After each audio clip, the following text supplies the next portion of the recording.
समाजाच्या लेकरावरती आलेलं संकट समजून घेत जा आणि प्रत्येकाजवळ आपण आपली गाडी, कुणीच कोणाची वाट बघायची नाही. आपण आपले motorcycle, four wheeler, tractor, jeep, रिक्षा, पिकअप, टमटम, काय तुमच्याकडे ट्रॅव्हल असते, जीप असते, स्कॉर्पिओ असते, आपण आपल्या गाड्या काढा आणि स्वतःच्या लेकरासाठी, स्वतःच्या जातीसाठी 29 ऑगस्टला आंदोलनाला भेट द्या. शेजारचा गेल्याला बघितलं की शेजाऱ्याला लाज वाटते, आपण उगाच घरी राहिलो, दुसऱ्या दिवशी वाहनाची गाडी सुरू करतो, परवा दिवशी दुसरं करताय. आणि जे आतापर्यंत आंदोलन सहभागी, त्या सगळ्यांनी याच्यात सहभागी व्हा आणि जे आतापर्यंत सहभागी झाले नाहीत त्यांनी सुद्धा व्हा, कारण हे निर्णायक आंदोलन आहे. या आंदोलनाचा साक्षीदार व्हा.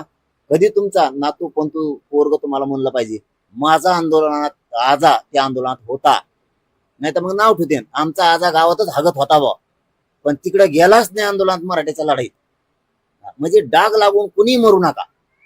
आपल्या जातीसाठी 1-2 दिवस दिल्याने काही काम बुडत नाही, काय नोकरी बुडत नाही, पण जातीचा स्वाभिमान जीवन ठेवा आणि तुमच्यातलं रक्त उसळू द्या. एकजूट व्हा सगळे.